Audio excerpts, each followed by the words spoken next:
Hello everyone, welcome to Homeschool and coming to the chapter of chemistry ICSE class 8, that is matter. And in this we have already covered few aspects. Introduction to matter is over and three different states of matter and the comparative study between solids, liquids and gases, right? And now we are here with the next topic, kinetic molecular theory of matter. Okay, so there is a theory for matter, like see how does the particles in the matter will stay together and what type of attractions are there between the matter and different properties of matter, why is matter behaving differently in a different situation. To explain all this, we have a particular theory called kinetic theory of matter. Okay, and it do have so many postulates, but for your level we are teaching you the three important postulates, okay, which is telling the main aspects about the matter. Okay, three postulates, let us discuss one by one. These are the three postulates. First one is talking about interparticle spaces. Second postulate is talking about interparticle attraction, and the third postulate is talking about the kinetic energy of particles present in a matter. Okay, now let us discuss the postulate by postulate. Coming to the first postulate. Okay, so what do you mean by the word interparticle spaces? What do you mean by the word inter? Inter means in between. What do you mean by the word inter? In between. Okay, so matter contains so many particles, yes or no? The particles can be ions, atoms or molecules, whatever. Okay, particles which are present in a matter it can be simple atoms, it can be ions or it can be molecules also. Okay, so whatever may be the particle, you will always have certain spaces between them. Okay, inter means what? In between. In between of what? In between the particles. Okay, in between the particles you will observe a space. That space we will call it as interparticle spaces. Okay, whether it may be a solid, liquid or gas. Okay, in whatever may be the state of a matter, definitely you will observe this interparticle spaces. Interparticle spaces in the sense spaces between the particles. Okay, if it is a solid, okay, if it is a solid, that interparticle spaces are very less. If it is a liquid, interparticle spaces are little more. Okay, if it is a gas, interparticle spaces are much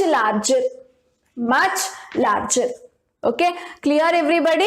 So if the matter is a solid, between the particles you will have very little spaces. These spaces you cannot see only. Okay, and you cannot feel also, right? So very less spaces will be there. That is the reason solids are very hard. That is the reason solids are very hard. Say for example this book. Okay, say this is a very hard, very rigid one. Why? Because the book, say this one particular page can be made up of so many atoms or molecules or ions. Okay, between them you will have very little spaces. They have combined and they have arranged very nicely in this particular page. That's the reason the book is quite hard and rigid. Yes or no? So the spaces between the particles in a solid is very less. Okay, you will find very less spaces. Okay, so this is, I am talking about interparticle spaces between solids, liquid and gases. Okay, and now let us come to the next postulate, interparticle attractions. Okay, so what does the first postulate says? Between the particle you have spaces, whether it may be solid, liquid or gas.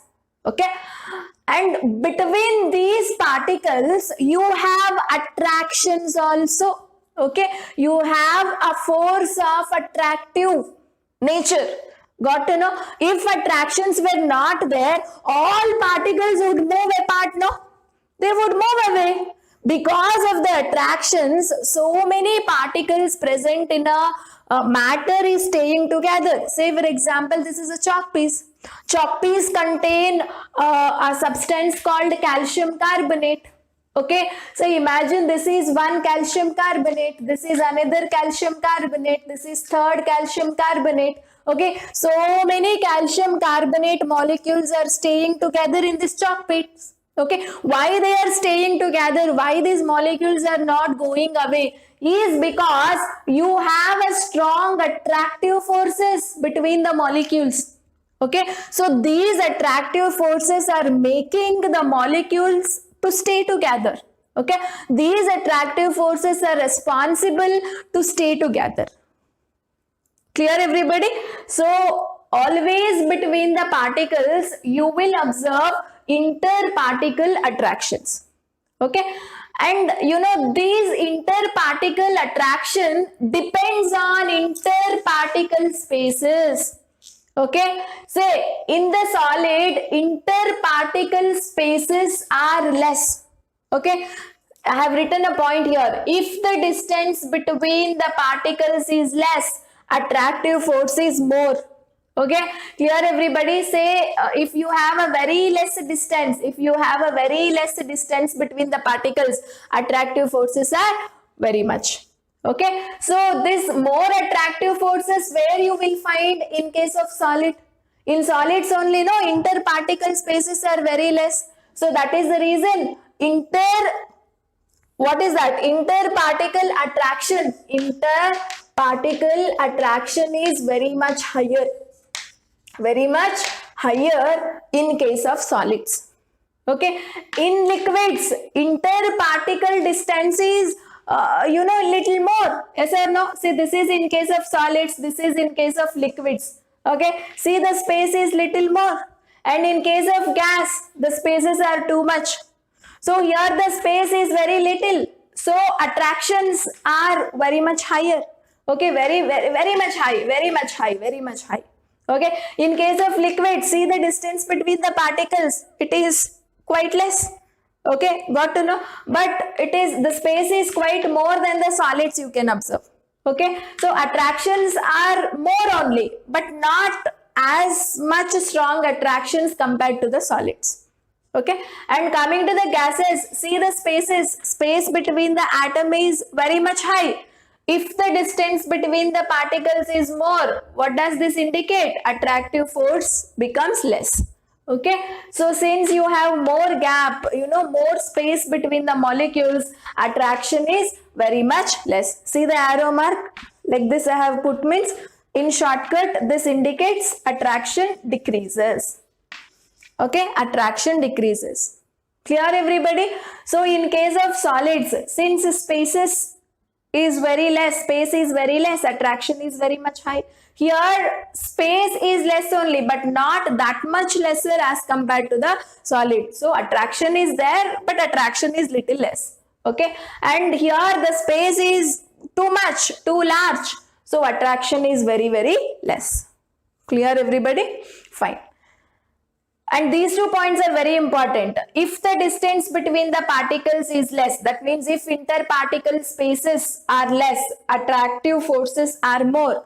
If the distance between particles is more, then attractive forces is less. Okay, remember these 2 points, very important. And next, coming to the kinetic energy. Third postulate is about kinetic energy. Okay, so what do you mean by a kinetic energy? Normally you take any matter, okay, any matter, it may be solid, liquid or gas. Okay, it will contain a small particles, and these particles will not stay in their place, they keep moving. Okay, they always in a continuous motion. Particles in a matter are in continuous motion in the sense movement. Okay, they keep moving, they keep vibrating around themselves. Okay, so that to move, they should have certain energy. Say if I have to move my hand like this, I should have some energy. With the help of energy, I can able to move my hand, or I can able to talk, right? So whenever a particles in a matter are in continuous motion, continuous vibration, they should have certain energy. With the help of energy only they can able to move, right? They can able to vibrate. So that moving energy, we will call it as kinetic energy. So what do you mean by kinetic energy? Moving energy. Okay, what I told you, particles present in a matter is in continuous motion. They always keep moving every time. They won't stay in one place, whether it may be solid, liquid or gas. Okay, and that moving energy we will call it as kinetic energy. Okay, now we will study how that kinetic energy is there in solid, liquid and gas. Okay, in solid, since the spaces between the particles is very less, can they move easily? They can't move easily, no? So kinetic energy in case of solid is very, very less. Okay, remember, kinetic energy in case of solids, is very less, very, very less. Okay, kinetic energy in case of liquids, is high, and kinetic energy in case of gases is very high, very high. Okay, got to know? Say it all depends on interparticle spaces. Okay, since in a gases you have very less spaces, they can't move. Where is a place to move? They are fixed in one place almost. They can only vibrate, that's it. They can't move very fast. Okay, so kinetic energy of particles in case of solid is very less. Liquids, nice spaces are there. Okay, not that much nice spaces compared to gases, but still you have certain spaces between the liquid particles, so they can nicely move. So when I pour a liquid, it can move, no, from one place to another. So particles are moving, so definitely that moving in the sense they should have some energy. That moving energy only we will call it as kinetic energy. So kinetic energy in case of liquid is little high, but in case of gases move very fastly. Yes or no? You need not apply any external force. They can move on their own and very fastly. Okay, so kinetic energy in case of gases is very much high. Moving energy is very high, so they are moving very fast. Okay, and now whenever you supply a heat, always that kinetic energy increases. Okay, say whenever you heat a gas obviously moves very fastly, but when you heat, it moves much more faster. That means its kinetic energy is getting increased. Remember this point. As you supply heat, the kinetic energy increases. Whether it may be solid, liquid or gas. Okay, even a solid also. So when you start heating this particular chalk piece, the spaces gradually becomes more and more. Attractive forces and all will break down. So obviously it will move faster. Moving faster in the sense their energy is getting increased. So indirectly we say heat supplied is directly proportional to kinetic energy. That means as you supply heat, the kinetic energy of particles of solid, liquid or gases, whatever may be, it increases. Okay, so these are the three main postulates of kinetic molecular theory of matter. Okay, and now we will go for comparative study between solids, liquids and gases with respect to the kinetic molecular theory. Okay.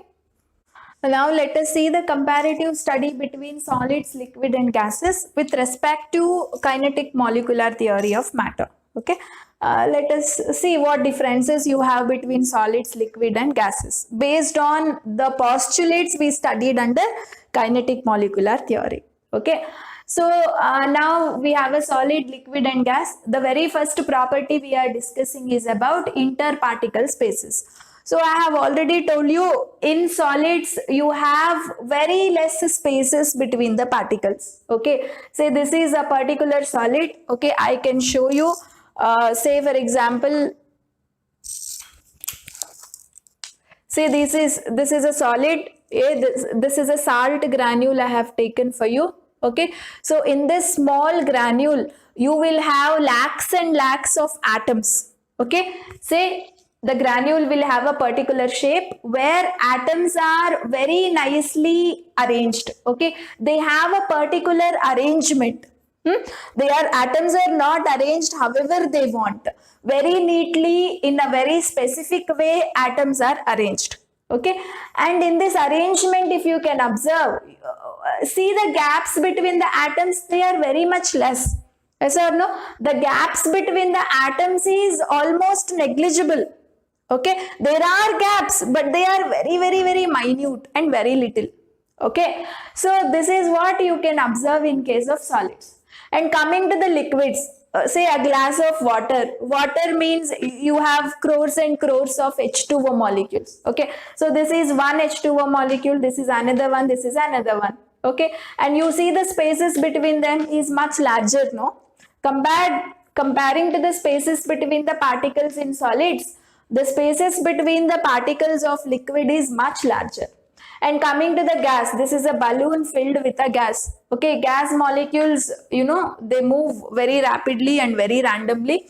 And if you see the spaces, they are much more larger. Okay, and you know, the arrangement of atoms is very much in a proper way, closely packed, we say. Okay, with less spaces, very neatly and very closely packed. Okay, and here the arrangement is compact. Compact in the sense not very close, not very far. Okay, the spaces between the particle is not very less, not very large also.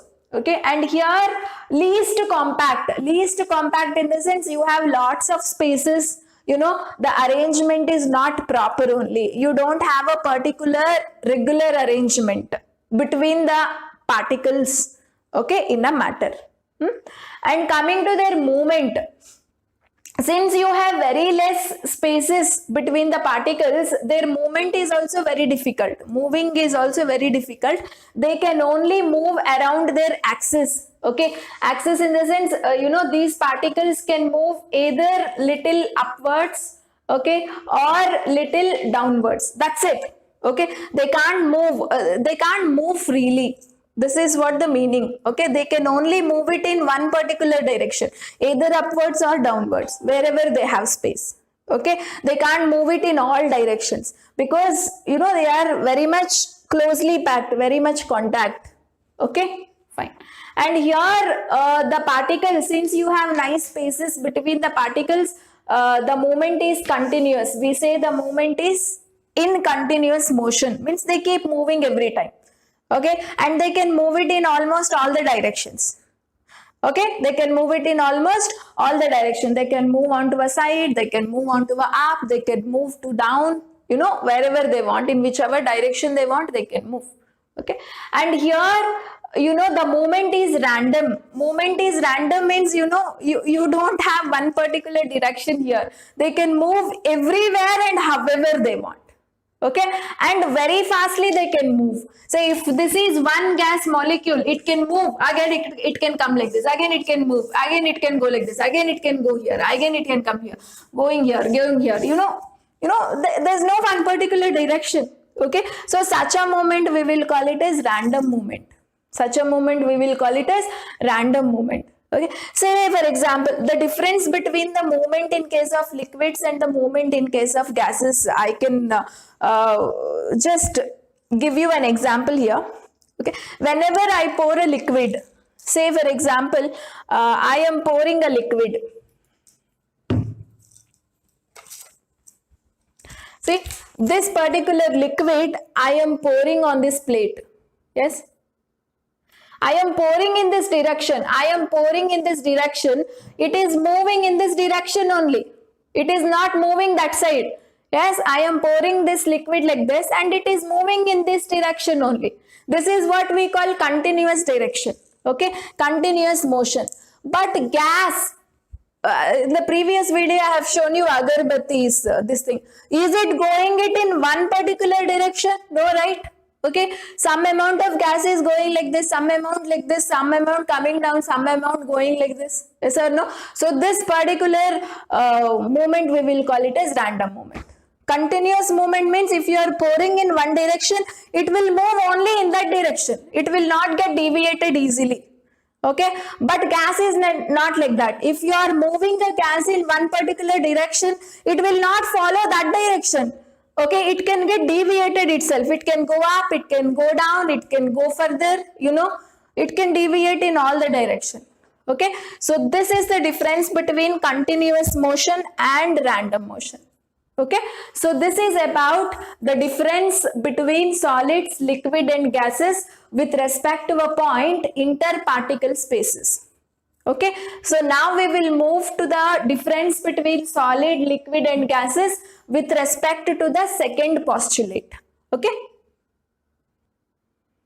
now let us discuss the differences between solid, liquids and gases with respect to the second postulate, that is interparticle attraction between the atoms. So what I told you, between the particles of matter, definitely there is a force of attraction.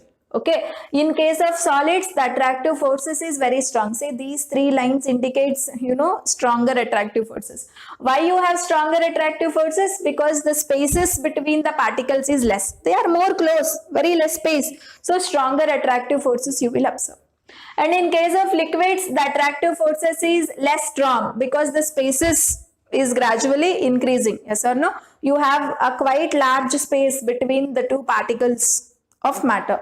And in case of gases, the interparticle attractions are very weak. You see, here I have put two lines. Here I have put only one line. That means very weak attractive force. It's because the distance between the particles is increasing. Okay, and coming to the next postulate, kinetic energy between the atoms. So what do you mean by kinetic energy? I told you it is a moving energy. If any particle is moving, it should move with a particular energy. That energy we will call it as kinetic energy. Okay, say here the solid particles cannot move easily. Yes or no? So when they are not moving, obviously they are not moving. That means they have less kinetic energy. Okay, why they cannot move very nicely? It is because there is no space between the atoms. When there is larger spaces only, they get to move. Since there is no spaces between the particles, they can't move anywhere. When they are not moving, they have very, very less energy. Not moving in the sense they don't have more energy, that's why they are not moving. Okay, and here these particles nicely move, liquid particles nicely move, no? So that moving energy is there. When they are moving, only moving energy will be there. Otherwise, moving energy will not be there. Okay, so these guys can nicely move compared to the solids. So definitely they have nice kinetic energy, large, because the particles move. Okay, and here the kinetic energy is very, very large. It is because the particles move faster. Okay, the particle, if the particle is moving faster, then that particular particle will have more and more kinetic energy. The more faster it moves, the more kinetic energy it has. If it is not moving, kinetic energy is zero. Okay, so these are the points of differences between solids, liquids and gases with respect to your three important postulates under kinetic molecular theory of matter. Okay, so in the next video, we will move to interconversion of matter. That means we all know there are three states of matter: solid, liquid and gases. No, we can convert solid to liquid, liquid to gas, gas to liquid, liquid to solid also. This is what we call interconversion of matter. Okay, thank you.